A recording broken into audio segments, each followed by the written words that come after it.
Welcome to the Junior Jobs Podcast. Today's interview is with Bryce Simonds, a graduate in psychology who recently career transitioned from Parks and Rec to Code and Tech. So if you're a career transitioner, this episode is for you. First, a shout out to today's sponsor, Algolab. Their algorithms course is designed to empower you with the skills you need to excel in coding interviews. With 50 plus expertly crafted videos breaking down complex concepts into digestible, easy to understand modules. And this week only, they're offering our listeners 25% off if you use the link in the show notes. So check it out and get started. All right, Bryce, well, welcome to the show. Thanks for hopping on. Yeah, thanks for having me, Eric. I'm really happy to be here. Yes, well, before we dive in, for our listeners, can you tell us a bit more about yourself? Yeah. So, you covered me a little bit in the intro there, but originally from Massachusetts, graduated with a 4-year degree in psychology, right? And came out to Colorado. That's where I reside currently. Love to be outside. Love learning new things. Started learning how to work on my car. I never learned how to do that. I built my own gaming computer. So really just all about the adventure. I like to say my little motto is, my life is a quest for adventure. It's kind of how I live by a little bit. Yeah. I mean, what's the point of all of this if we don't have a little fun along the way? Right. Absolutely. And I could go on and on about presence and how, as society, I feel like we're on our phones or we're like kind of just out and about thinking about the next thing. Whereas, it really what kind of ultimately, and we can get into it, but kind of led me to coding was like being present and wanting to get onto that next adventure. Yeah, so let's talk about that. So you mentioned psychology. Most recently, you were a recreation specialist. Mm-hmm. So talk to me more about why you decided to pivot into software and how did you actually learn to code? Yeah, that's a great question. An origin story, if you will. Yes. So I loved working with kids. I graduated with psychology and went right into working residential summer camps.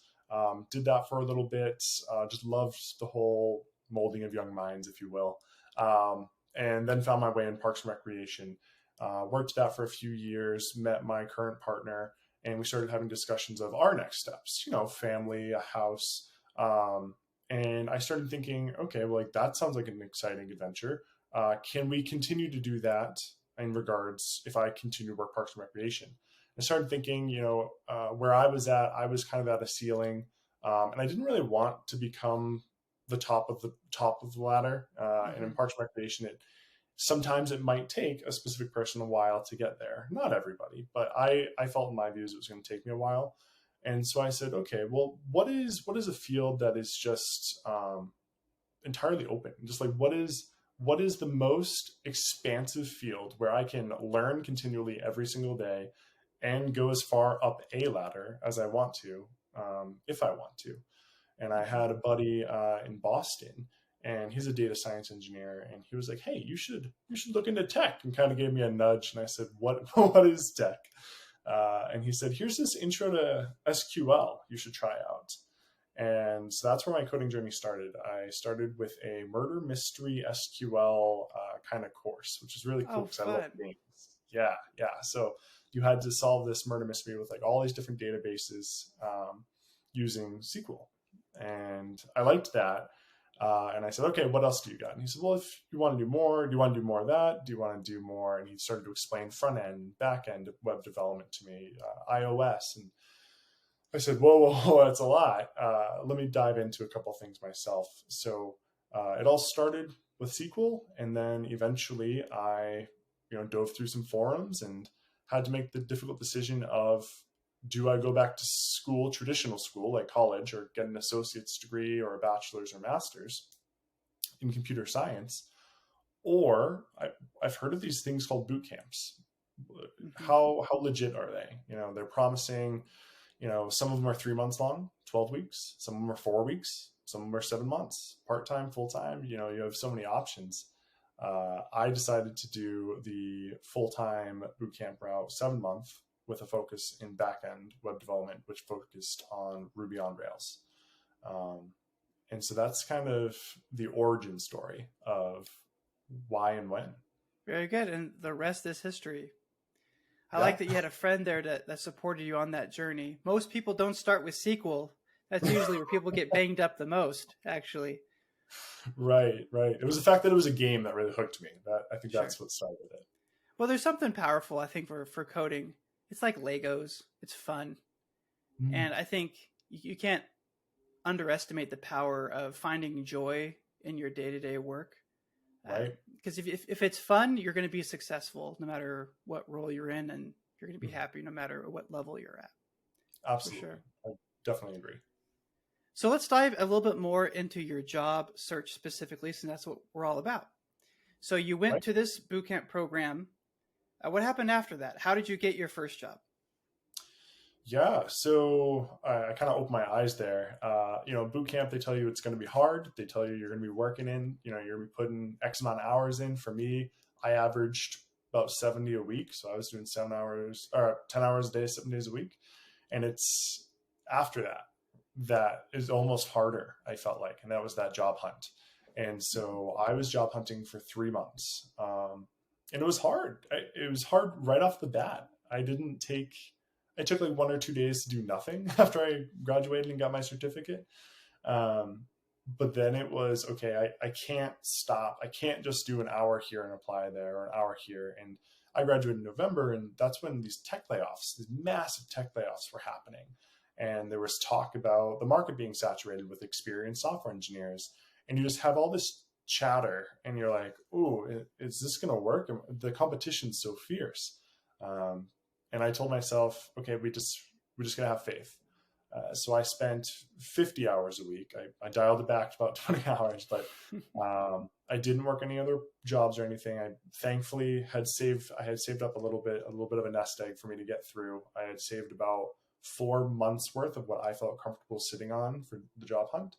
And so, yeah, my days were wake up, have coffee, walk the dogs, and then sit and do something for 10 hours a day, because I did it Monday through Friday is what I Mm-hmm. did. And specifically what that looked like, I created a schedule for myself. I did 1 hour from 8 o'clock to 9 o'clock of some sort of coding exercise. So I started with LeetCode. I didn't love the user interface so much. So then I personally just went to Code Wars. I really liked that. That felt like a lot of fun, and it felt more like a game. You're going to notice Yeah. the theme there, That's the right? theme today. Yeah, yeah. And so the whole like leveling up and getting more challenging ones, being able to pick different languages, I really enjoyed that. And so I would do 1 hour of that, kind of start my day, get my brain moving. And then at the very beginning, I'll say November, because my job strategies changed throughout. They kind of evolved. Mm-hmm. I spent just hours applying to jobs like Indeed, on LinkedIn. I was easy applying. I was going over monster.com. I was all over. I was looking at magazines at one point and like newspapers. How Just many applications do you think you applied to directly? my whole course, Yeah, all in all. 400 plus, Ooh, I would say. baby. Well, you Yeah. mentioned you changed a little bit throughout that job search journey. What do you think actually worked for you? What did you learn, and why did you change? Yeah. So my first week or two, I was tailoring each individual resume to each job. And some people, they'll tell you that's what you do. I talked to different recruiters, and they said, I don't even read a cover letter. Don't include one. Talk to other recruiters. Oh, I They love, require one on your yeah. Oh, application, but they don't even read it. oh, yeah. And then other ones are like, definitely include. So I had both sides, right? Yeah. And I had one of my friends was like, hey, I just got a job after a month of searching. He graduated from the same program. He was like, I just spent one Sunday and applied to 200 jobs on Easy Apply, LinkedIn. So I sat and did that. But ultimately, everyone has different strategies. And what worked best for me was networking. I love people. That's part of the reason why I got my degree in psychology, is because I just love how people work as well. But I just love being around people. I get my energy from people. And so it was going to come natural. It was going to be easy, and it was going to be fun. And so I started going to meetups. Meetups were great. Local in Colorado, there's a Northern Colorado meetup group that meets. And it's not, some of them are technical focused and have actual speakers. Some of them are just, hey, let's go hang out and do something with other developers or people in tech. Denver has a big tech scene as well, big meetup. So meetup.com was great to find those. I also, different conferences. Some conferences will help support your funding to get to these locations if you volunteer, or if you, some of them have scholarship programs where they can fund an entire ticket. I personally, because I was focusing on Ruby, I was fortunate enough, the people of Ruby Central Incorporated picked my application. I was a guide in their Scholars and Guides program. And so I was able to go to RubyConf 2022 and just be surrounded by incredibly kind and smart people. I learned so much. And again, there was a job fair there as well. The last thing I want to say about it is that's how I ended up getting my job, was networking. So you're at a meetup, or you're at that conference. How did you meet the person that eventually led to your current job? Yep, that's the one strategy that I didn't mention, and that was after RubyConf. I went back and I said, okay, I'm really good at this networking thing. I love it, and I love genuinely. It wasn't just like a grind, like, oh, networking, which I know some people feel. Mm-hmm. I was just making new friends that hopefully cared enough that, like, if a job opening came up, they'd throw my name in the hat. But I started going on LinkedIn and looking at the job postings as well as Indeed. And I would try to find jobs that I felt like I was qualified for. So I wasn't applying to senior roles, and predominantly I was aiming for Ruby jobs, but anything back-end web development, because that's what I felt comfortable in. And so I was applying all over, but typically it was entry to mid. And before I applied, I would find the job and say, okay, I can do this job. And then I would go on LinkedIn and I would research that organization and research employees that worked there. I started with finding the recruiters for that particular organization and reaching out to them on LinkedIn. For those of you that don't know, I didn't know this initially. On LinkedIn, sometimes you can't send a message if you're not already connected. But what you can do is you can send a connection request and then a little tiny note, which is like 120 characters long or something. So it's Something really quick. Mm-hmm. Yeah. And so I started doing that with these recruiters.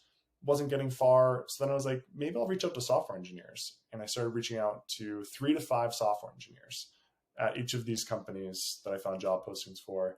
And then I would try to just have a conversation, hear more about the company. And then the hardest part of those conversations was the very end of just being very blunt and saying, hey, I'm looking for a job. Would you be comfortable referring me after this conversation to this job that I found? Out of those 3 to 5 software engineers that I reached out to, maybe one would get back and say no. Yeah. Sometimes they'd get back. Sometimes I'd get 5 in a week, and I'd have 5 chats in a week, and I'd get 5 referrals. So it was through the LinkedIn connections that finally somebody said, yes, I'll vouch for you. Yes. Moved your resume to the top of the one pile. guy, had a chat, and at the end I said, would you be open to referring me? He said, absolutely. Got the referral one day. A week later, a recruiter reached out to me, said, hey, think you're going to do an awesome job. We'd love to interview you tomorrow. Had an interview the next day. And then 15 minutes after that interview, I had a job offer. My goodness, that moved fast. So that was one interview and they hired you? One interview. Yep. That's impressive. That is uncommon, for sure. And just to clarify, this individual you spoke with on LinkedIn, this was not somebody you met at a meetup or at the conference that you attended. This was a stranger that you connected with online who was willing to vouch for you. Correct. Yep. Wow. Yeah. I reached out, and usually in those connection requests in my little note, I would try to find something where I connected with that individual. So I'd scroll through their LinkedIn and, whether they liked cats, maybe they posted something about cats. Yeah. I'd say something like, hey, Eric, I saw you like cats. I like cats too. Also, I saw you work at this company. I'd love to hear more about it, or something, I think that's a good point. Oh, sorry. I'll let you finish. Go ahead. I was just going to say that this individual attended a boot camp. And so I said, hey, like from one boot camp grad to another, I hope you're doing well. I'd love to chat. This is a good principle here that I want to call out, right? One, you went onto their LinkedIn profile to understand a little bit more about them before you just sent a connection request. You then shared a personalized note and you started a conversation and connected with them on that shared interest, right?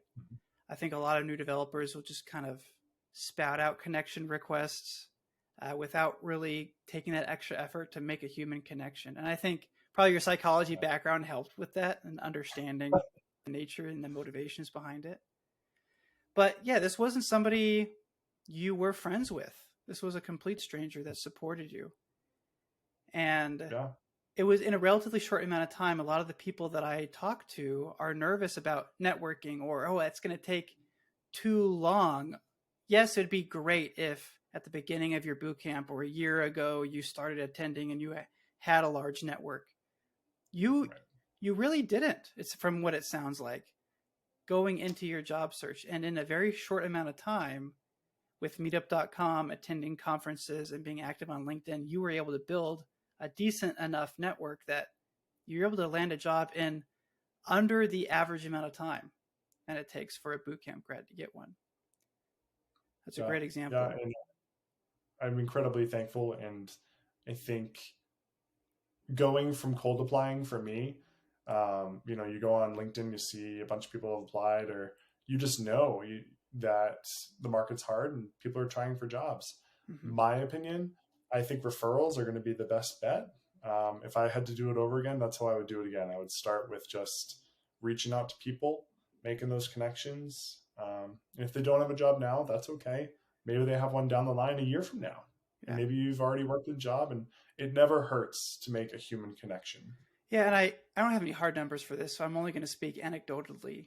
But from my experience, if you get a referral, you aren't guaranteed the job, but you are typically guaranteed at least a conversation with a recruiter.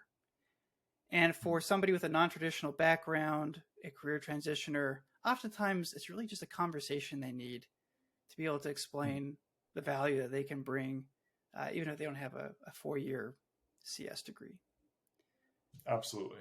Well, Bryce, that is a great point to bring up. I'll ask you one last question, then unfortunately we'll have to wrap up.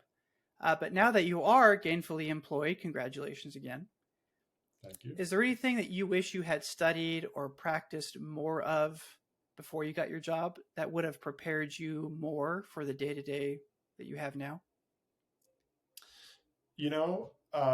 It's hard because you don't know what job you're going to get, whether you come out with a 4-year degree or a boot camp, how are you self-taught? You don't know if you're going to land a job in that language that you just studied so hard for. You also don't want to divide yourself across 10 different languages, in my opinion. And so I don't think I could have studied a language more specifically. I think in regards to a development, like a side, like I focused on back end, I think if I could do it over again, I would dip a toe a little bit more into the front end web development. So I had more knowledge as to what was going on. Right now I'm in Rails and I feel pretty good because that's what I was working in before. But every now and again, I'll see something and I'm like, I have never come across that, which is an exciting opportunity to learn. That's something that I would have, just concepts in general. Yeah, in order to be a successful software engineer, you have to be comfortable with being uncomfortable. Right. Because every day you're going to see something you've never seen before. And I've been doing this for over a decade, and that is true for me too. Yeah. Well, Bryce, thank you so much for taking the time. Unfortunately, that's all we have time for today. So thank you for joining us, and thank you to all that are listening. We will catch you all next time. Thanks for tuning in to the Junior Jobs Podcast. We hope you found today's interview helpful as you navigate your own job search in tech. If you enjoyed the show, please remember to like and subscribe, as that helps us reach more developers in need. And don't forget to check the show notes for details on today's sponsor and other job search services that we provide. Thanks for listening and have a great day.